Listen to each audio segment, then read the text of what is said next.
ভাটপাড়া পুরসভার 32 নম্বর ওয়ার্ডে মজুত রাখা বিপুল সংখ্যক বোমা উদ্ধার করে ভাটপাড়া থানার পুলিশ। লোকসভা নির্বাচনের আগে ব্যারাকপুর শিল্পাঞ্চলের নানান জায়গায় তল্লাশি অভিযানে নেমে বড়সড় সাফল্য পেয়েছে ব্যারাকপুর পুলিশ কমিশনারেট।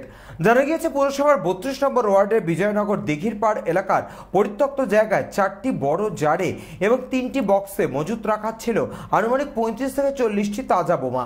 তারপরেই আজ সকাল থেকে গোটা এলাকায় মোতায়েন করা হয়েছে কেন্দ্রীয় বাহিনী। ভাটপাড়া থানার পুলিশকে সাথে নিয়ে গোটা এলাকায় জোর তল্লাশি শুরু করেছে কেন্দ্রীয় জওয়ানরা। আর কোথাও কোনো জায়গায় বোমা লুকিয়ে রাখা আছে কিনা সে বিষয়ে নজর রেখেছে প্রশাসন।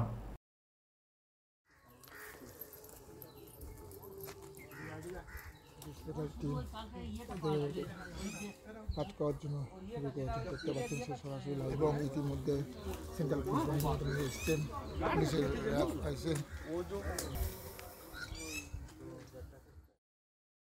ভাটপাড়া থেকে হিমাদ্রি শেখর ভট্টের রিপোর্ট, চ্যানেল 24/7। মসনদ দখলের লড়াই 2024 দেখতে চোখ রাখুন চ্যানেল 24/7 এর পর্দায়। সিংহাসনের মহাসংগ্রাম